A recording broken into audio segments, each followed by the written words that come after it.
Well, hi everyone. Welcome today to an analysis of the movie Donnie Darko, which is without question one of my absolute favorite movies, and I consider it to be perhaps the best movie depiction of awakening, actually. Fellow writer David Skoma, I think, knows the movie even better than me. He called it perhaps the best movie ever made. And I looked through yesterday. I watched a few YouTube videos and I read a few sites, and I came to see that almost nobody really understands this movie, actually. And so I'm going to present some very different things about Donnie Darko, because it's a movie I think everyone should watch, and I think everyone should watch it with very clear eyes as to what they're seeing. I'm going to keep the movie to around 25 minutes, 30 minutes total, so I'm not going to get into everything I have on Donnie Darko, but I wanted to keep the video watchable, a time frame. So the most important element, the thing to keep in your mind when you're watching this movie, is you are watching the Bhagavad Gita play out on the screen. Now, there are other movies that do that as well. For example, The Legend of Bagger Vance, although the book is much more clear, that you're seeing the interplay of Arjuna and Krishna. But Donnie Darko is the Bhagavad Gita on screen. At the beginning, Donnie is laying, when the movie starts, he's laying face down on the ground, right? His bike is beside him, he's laying face down on the ground. And that is Arjuna at the beginning of the Gita, right? Seeing the war that's about to incinerate the world to ash, and he can't go on, and he collapses. And the Gita is not really a story about why Arjuna falls down. The Gita is a story about why Arjuna gets up and starts the war. And that's the arrival of Krishna. Krishna, or the universal principle, whatever you want to call it, comes to Arjuna, reveals his universal form, and reveals the secrets of the universe. You have to remember, in a sense, Arjuna gets enlightened without really doing any work in the Gita. And we do get a background of Donnie Darko and the difficulties he's had, and the problems that have been in his life, right? He has all this background that is sort of brought up briefly in the show. So he's gone through a lot, but still, Donnie Darko's awakening and Arjuna's awakening is very similar. It happens automatically. So Frank, when you see Frank in this depiction as Arjuna, teaching Donnie the nature of the universe, teaching Donnie the nature of reality, and teaching him why he must fulfill his role in that universe in order for, you might say, not the correct end result, but the end result that the universe wants. Donnie Darko will start to be beginning to be explained. And from that, the rest of the movie can start to be a bit unraveled. Now, on a within the movie understanding of this, and again, similar to what I said about Lost, the universe made this movie. The guys who produced it, directed it, wrote it, they were just conduits for the message that the universe wanted. And the universe, this is the most clear message that the universe has presented, is this movie. They tried to do it before in a movie called American Beauty, but they didn't get it right. They were doing it again in Lost, but that got kind of chopped off. I've seen a couple of other movies that it's like you can see the universe is writing the movie, but Donnie Darko does it perfectly. And what happens here is you have to recognize that once Donnie Darko leaves his house and the jet engine falls in and doesn't kill him, what you see now is there's a parallel universe that's created, a tangent, which they call it a tangent universe in Donnie Darko sort of literature, but you can see it as a parallel reality is created, and the rest of the movie until the end will take place in that parallel reality. In a sense, everyone in that in that alternate reality are dead, right? We know that in that alternate reality, Frank is is actually the one that Donnie Darko kills in that reality, right?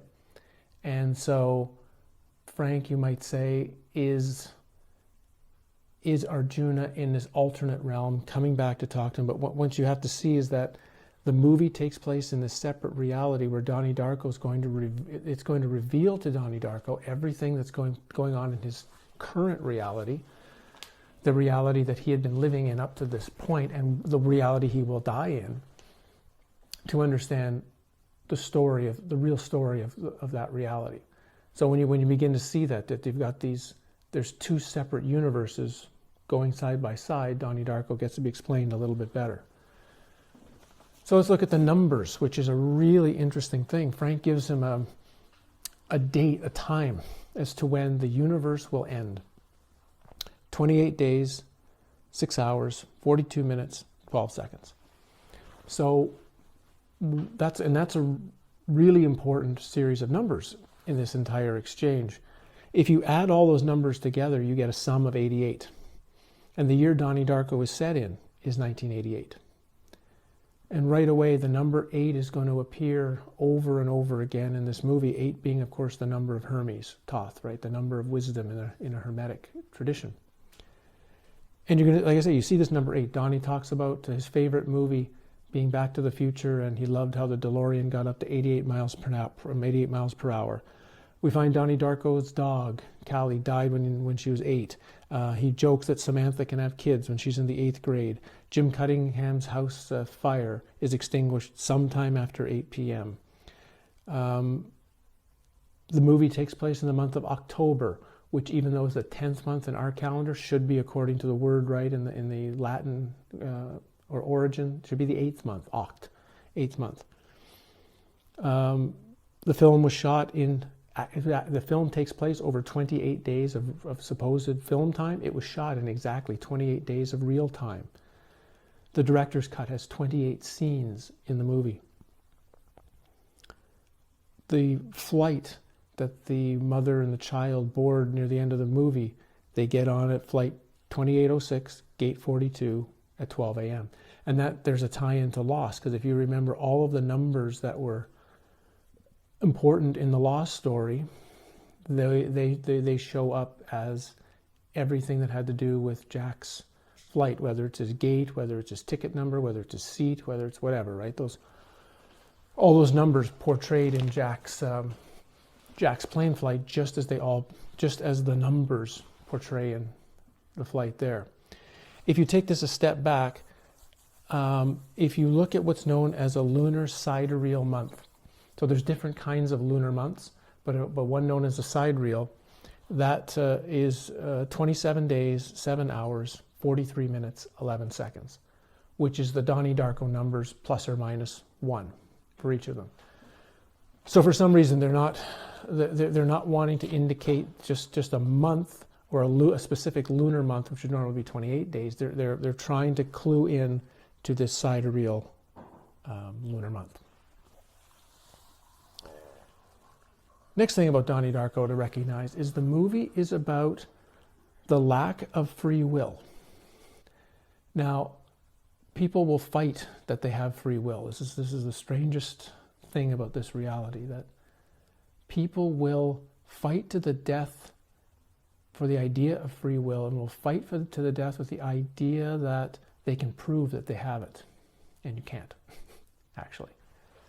There's nothing you can do that proves you have free will. Someone can say, I don't eat oranges ever, so if I eat an orange now, it proves I have free will. Well, no, of course, if you have a script and the script says that you're going to try to prove to somebody that you have free will by eating an orange when you never eat an orange, you've done exactly what the script says.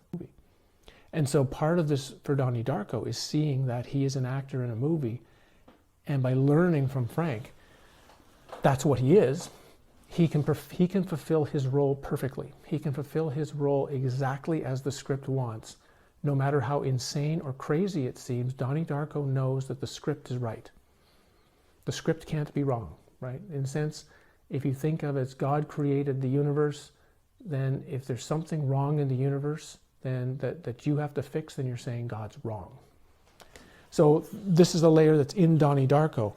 And he says this, and it appears many times in the movie. Like, for example, when he says to the therapist, "I have to do what Frank says. He saved my life."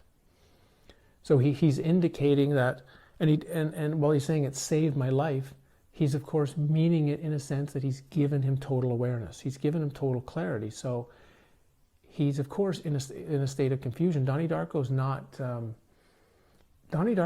confused about reality. In the waking up state, he's confused about what he needs to do, but he gets better and better and better with the confusion until we come to the end as how he manages that confusion. One of the scenes is when he takes the axe to the head of the mascot and writes on the ground, "They made me do it." Now, of course, you would think it'd be more right for to say he made me do it, right? Because it should be Frank. Frank is the one guy, but he says they made me do it.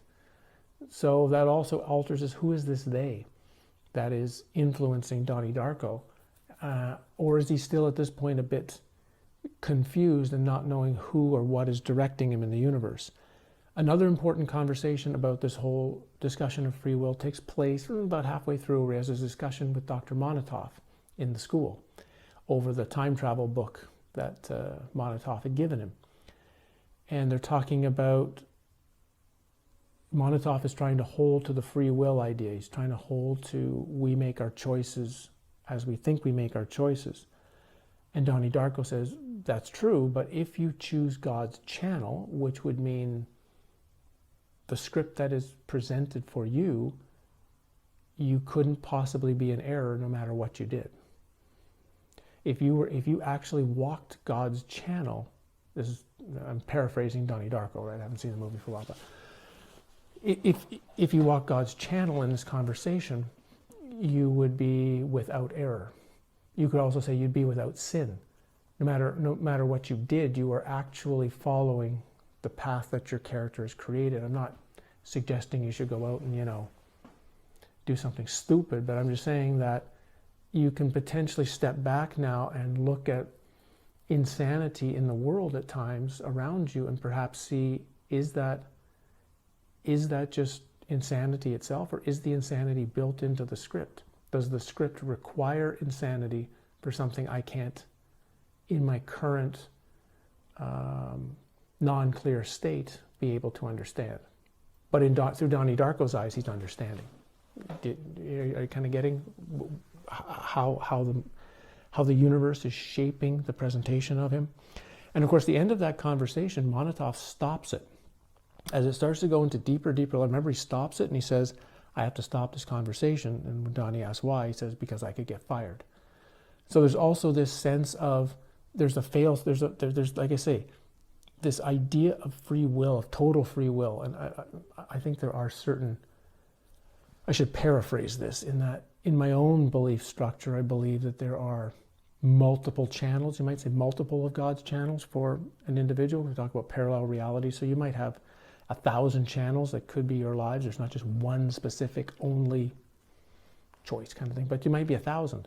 And as long as you're in those 1,000 and you're following your character in the universe, if you try to move to 1,010 or number 2,000 or 3,000, you're not in one of your railroad tracks.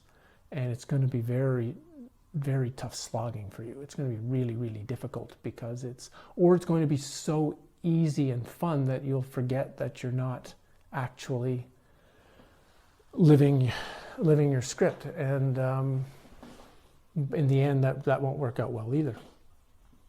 It's a lot of detail. I don't want to go into it too much, but that's a huge part of the Donnie Darko movie. Another element is you have to see that Donnie Darko is like a superhero. Gretchen makes that joke to him, what's your name, Donnie Darko? That sounds like some sort of superhero. And he says, what makes you think I'm not?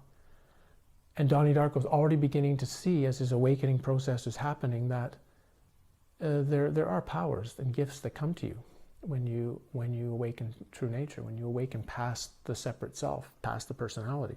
Things will come to you. They're not the same for everyone. Some may not seem like powers that are so great. I wish I had that one. So, that girl over there, she's got great stuff. I got this thing, but they're all superpowers when seen from the standpoint of the average person and the way they're operating. So Donnie is a superhero who's figuring it out himself, and the rest of the characters are figuring it out too. There's a scene between Drew Barrymore and the guy playing Monotov, and all they are sitting in their chairs. They just look at each other and they kind of smile and say, Donnie Darko. It's like they're figuring it out. They're figuring out there's something really extra special about this kid, and even though they don't know what it is yet, it's in their mind. They're noticing it. Short mention about Drew Barrymore. She was a really important reason as to why this movie actually got made. She's the one who I think pumped in a whole lot of money at the end of near the end of the preparation stage, when it looked like they weren't going to be able to get it done. They didn't have enough money to film it. She pumped in a whole bunch of money to make sure that it could be done. And yeah, they filmed it extremely cheaply, right? Very cheap, 28 days. But anyway, so when you're seeing Donnie Darko as a superhero, and here's a couple of elements that get you to see into a superhero mode. So one of those is, which not too many people understand, is the Oriental girl who has kind of been bullied through the whole movie, Charita. At some point, Donnie Darko notices she's been drawing a picture of him or drew his name or something in her book, and he takes her earmuffs off. Remember, he says everything's going to be okay? And then the next scene cuts to him, and you see him walking down the street wearing her earmuffs. And it's a scene that almost nobody can figure that one out. What he's doing is, in a sense, he's taking on the sound, the hearing sound of the masses, the sound of those who are being bullied and traumatized. And he's hearing all of their pain and their suffering in his ears. And by taking that in, it's giving him more and more resolve to finish the job he's here to do, which of course we'll find out is he has to reveal some things and then die in order for all the rest of creation, all the rest of the people around him to have a fairly normal existence. Another is that he's not afraid to stand up to authority. His fear begins to drop tremendously. Now, Jim Cunningham, played by Patrick Swayze, so Jim Cunningham he doesn't just represent sort of evil and nastiness and you know, the self-help guru that he is, who's a pedophile on the side. I mean, he represents all of the systems of control. He represents everything from government to education to science to religion to history to everything that's used to control the masses in some way, everything that's used to lay on a system of belief onto the masses. And Donnie Darko is the only one to stand up to him, right? What does he say? Something like, I've read your book and that's the worst piece of shit I've ever read. Something like that, right? And gets hauled off and, you know, dragged out of there.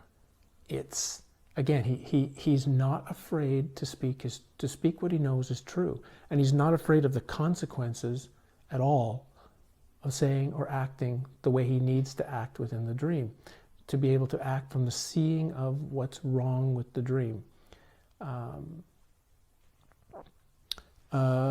That happens again to Mrs. Farmer. Mrs. Farmer, again, kind of she represents the masses. Jim Cunningham represents the system. Mrs. Farmer represents the masses, the people who will go along with the system automatically. The system is right and they're just going to follow it.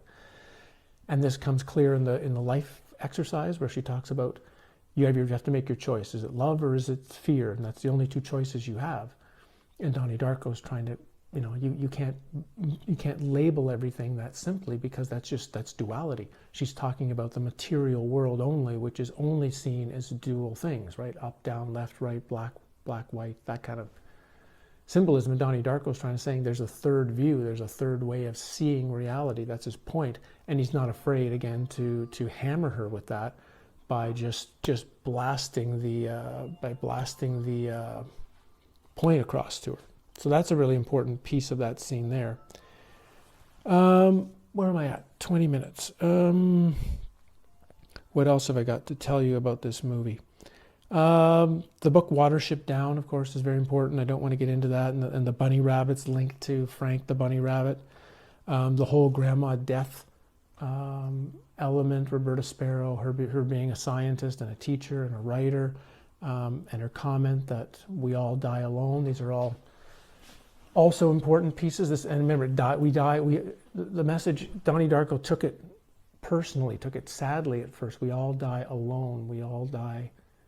We all die, kind of, in the way the mind thinks of it, as opposed to that's not the message. The message is that I wrote this in an article I did maybe 15 years ago for the TAP Foundation. But by saying we all die alone, we die all one. Alone really means all one.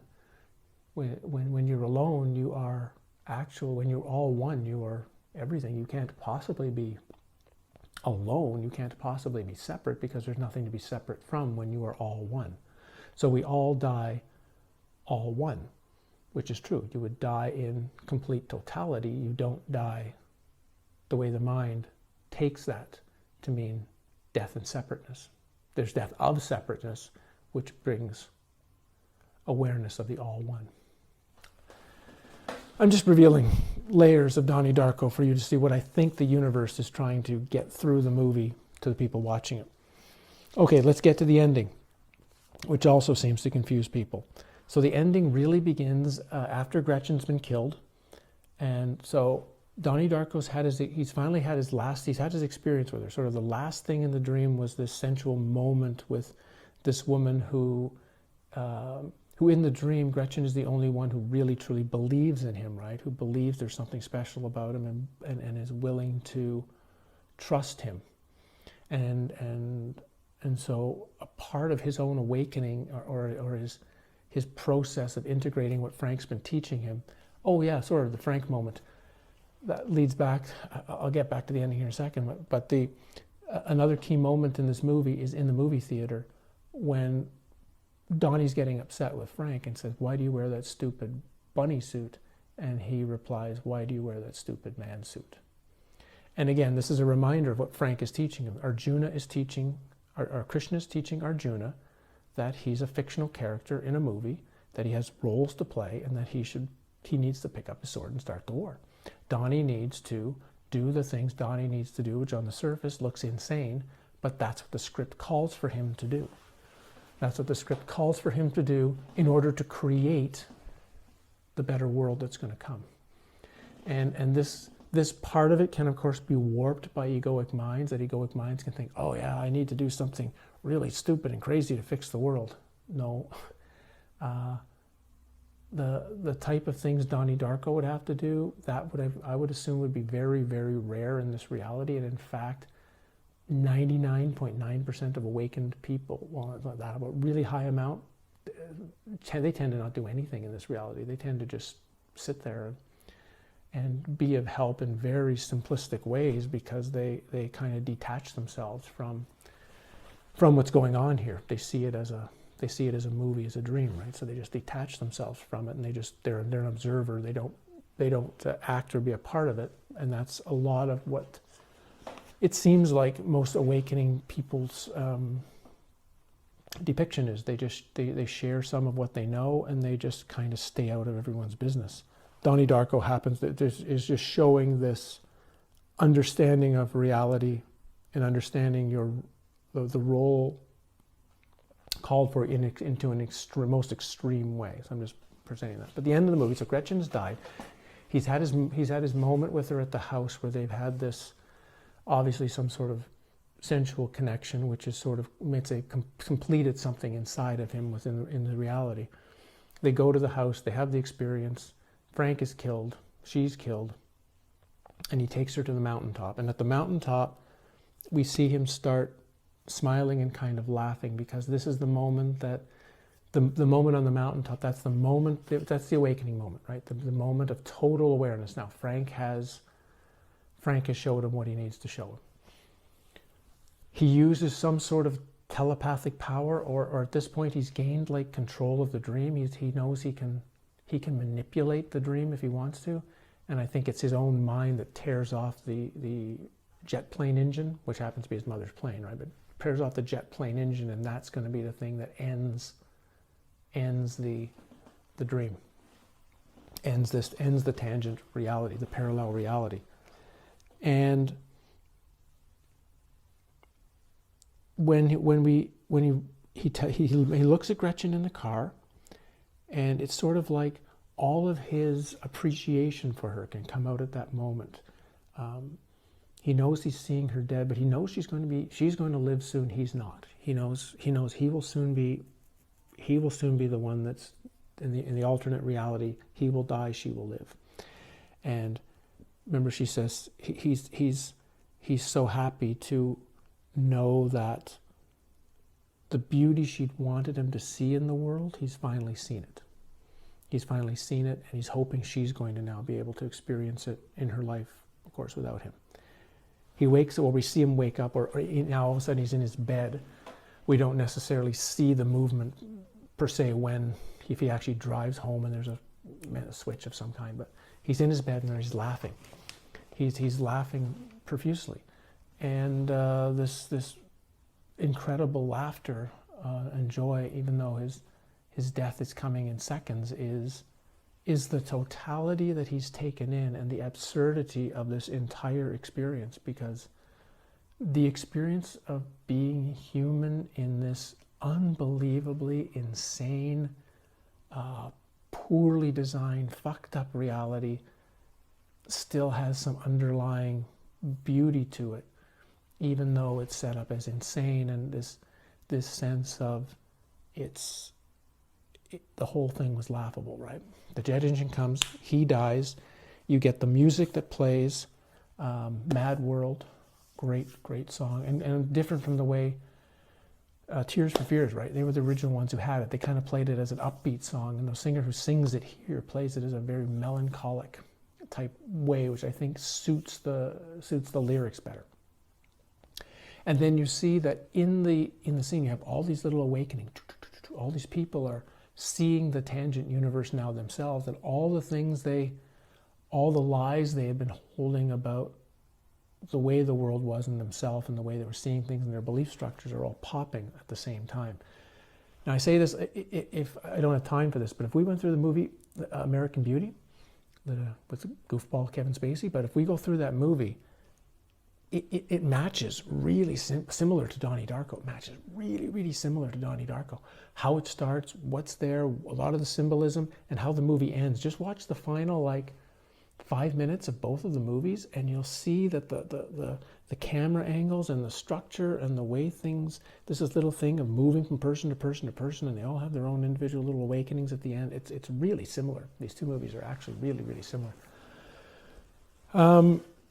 And then the movie ends with the waves. And there was another movie that had this wave. Was it in American Beauty? I remembered seeing the same wave.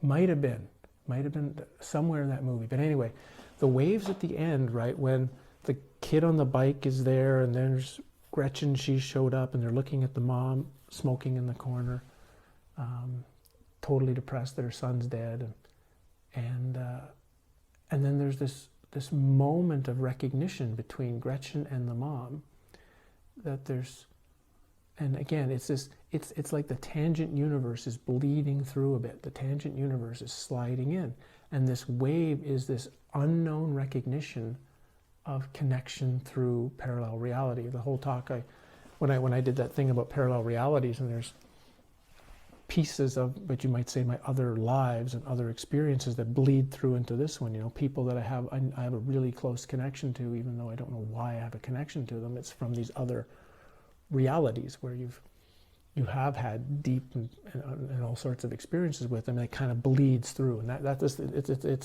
it's a bleed through moment. It's a bleed through where the memory of connection is there, but consciously they don't know what it is. Why the kid waves is one that kind of gets me a bit, because the kid shouldn't necessarily be a part of that, but I almost get the sense there's a feeling like he wants to be. He knows there's something going on there. He knows there's something really, there's something really special happening in the moment, and something about him wants to join somehow, wants to be a part of the connection. But yeah. I think I've gone through what's the most important things on my list. Like I say, the list was much longer, but I had to stop. That's how I've come to see the movie Donnie Darko, and If you've watched Donnie Darko a few times and these are new concepts or ideas for you, try watching it one more time and just sort of sit with these in the back of your mind and say, I wonder if what this guy's saying could have any kind of possible truth when I watch the movie. Because if I'm right, you're seeing, and that's another one you could do. You could read the Bhagavad Gita. You could read, or at least get an overview, read it like a short overview of the Bhagavad Gita first, and then watch Donnie Darko and see how much of what the Gita is explaining to you is presented metaphorically throughout the hour and a half of the movie. So there's Donnie Darko. Hope this was interesting for you and thought-provoking, and yeah, we'll see you in a few days with whatever I have next on my list. I'm not sure what's next on my to-do list, but we'll get to that in a few days. Thanks for your comments, subscriptions, book sales, everything else that's going on, and by all means, thanks for joining the channel and for continuing the journey together. Cheers.